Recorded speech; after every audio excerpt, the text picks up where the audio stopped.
نحمدہ و نصلی علی رسولہ الکریم اما بعد فاعوذ باللہ من الشیطان الرجیم بسم اللہ الرحمن الرحیم۔ بالکل فیصلہ کن انداز میں ایک بات کہی جا رہی ہے مسلمانوں کو، یعنی اب مکہ کی طرف روانگی کے لیے ذہنی طور پر تیار کر دیا گیا ہے، اور اب ایک آخری بات کہی جا رہی ہے، لیکن ہے بات بڑی سادہ الفاظ میں دو چار کی طرح، لیکن بڑی فیصلہ کن۔ فرمایا کل، اے نبی ان سے کہیے، ان کان آباؤکم، اگر تمہیں تمہارے باپ دادا، و ابناؤکم، اور تمہارے بیٹے، و اخوانکم، اور تمہارے بھائی،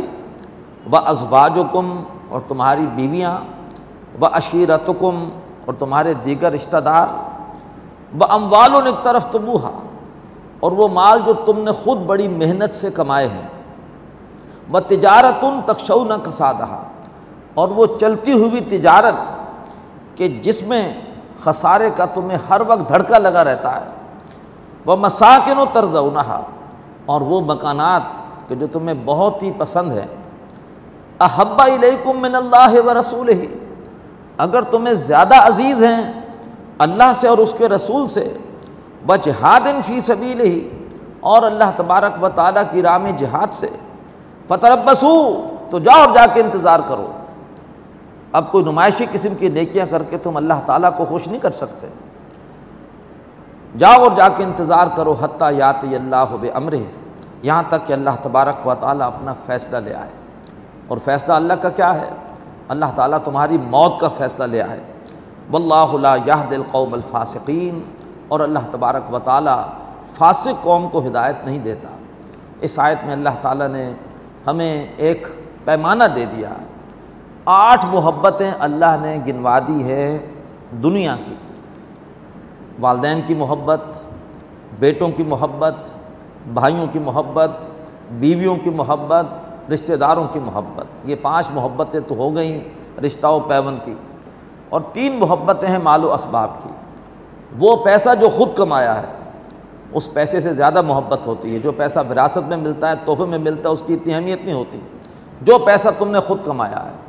اور وہ کاروبار کہ جو چلتا ہوا ہے اور تمہیں ڈر لگا رہتا ہے کہ کہیں کوئی ایسا واقعہ نہ ہو جائے کہ مجھے اچانک اس کاروبار میں گھاٹا ہو جائے، اور وہ گھر جو انسان بڑی محنت سے بناتا ہے، گھر کے جو ہے وہ ایک ایک حصے سے محبت ہوتی ہے۔ فرمایا ان 8 محبتوں کو رکھو ایک پلڑے میں، اور 3 محبتیں ہیں دینی محبتیں، اللہ کی محبت، اللہ کے رسول کی محبت، اور اللہ تبارک و تعالیٰ کی راہ میں نکلنے کی، قربانیاں دینے کی، محنت کرنے کی محبت۔ اب اس کے بعد پلڑے دیکھو کون سا پلڑا جھک رہا ہے۔ اگر تو دینی محبتوں کا پلڑا جھک رہا ہے تو یہی چیز مطلوب ہے، اللہ تعالیٰ اس کیفیت کو اور ترقی عطا فرمائے، اللہ یہ کیفیت ہم سب کو عطا فرمائے۔ ہم اپنے طرز عمل سے ثابت کریں کہ ہم کسی محبت کو اللہ کی محبت پر ترجیح نہیں دیتے۔ نقصان ہوتا ہے 10 دفعہ نقصان ہو، ہم اللہ کا حکم نہیں توڑتے۔ کوئی ناراض ہوتا ہے 10 دفعہ ناراض ہو، ہم اللہ کے رسول صلی اللہ علیہ وسلم کی سنت کو بالکل جو ہے وہ پس پش نہیں ڈالتے۔ اور یہ ہے کہ ہم واقعتاً ہمارے جو بھی سرگرمیاں ہیں ان میں اللہ کے دین کی خدمت، اللہ کے دین کی تبلیغ، اللہ کے دین کے غلبے کی جد و جہد، اس کو اپنی دیگر سرگرمیوں پر ہم نے ترجیح دے رکھی ہے، تو پھر تو ایسے لوگ قابل مبارکباد ہیں۔ اللہ تبارک و تعالی ہم سب کو ایسے لوگوں میں شامل فرمائے۔ لیکن اگر خدا نہ خواستہ محسوس ہو کہ دنیا کی محبتوں کا پلڑا جھک رہا ہے، 24 گھنٹے میں سے اکثر اوقات ہمارے دنیا ہی کی طرف جاتے ہیں، اور اس طرف کا پلڑا جو ہے وہ اٹھا ہوا ہے، تو پھر بڑی فکر کی بات ہے۔ پھر اللہ تبارک و تعالیٰ فرما رہے ہیں کہ تم کسی نمائشی قسم کی نیکی سے ہو تو تم دنیا کے طلبگار، لیکن کچھ چندہ دے کر اور کچھ نمازیں پڑھ کر کچھ نیکیاں کر کے تم اللہ تبارک و تعالیٰ کو راضی نہیں کر سکتے، پھر خام خواہ اپنا وقت ضائع کر رہے ہو۔ اب جاؤ پھر اپنے سارے اوقات دنیا ہی میں لگاؤ۔ تم ہو دنیا کے طلبگار، تم پیسے کی خاطر اللہ کے حکم کی پرواہ نہیں کرتے، تمہارے نزدیک بچوں کی، بیویوں کی فرمائشیں زیادہ اہم ہیں،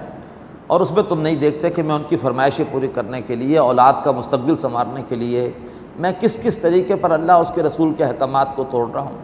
تمہیں گھر کا آرام بہت عزیز ہے، تم اللہ کی راہ میں نکل کر تکلیفیں برداشت کرنے کو تیار نہیں ہو، تو پھر ایک نمائشی قسم کی نیکی سے تم کیوں اللہ کو دھوکہ دینے کی کوشش کر رہے ہو؟ جاؤ اس دنیا میں اپنی ساری حسرتیں پوری کرو، خوب دنیا میں جو وقت لگا سکتے ہو، جو دنیا میں مزے کر سکتے ہو کر لو، اور انتظار کرو اللہ کے فیصلے کا کہ تمہاری موت آ جائے۔ دنیا کی محبتوں کو ترجیح دینے والے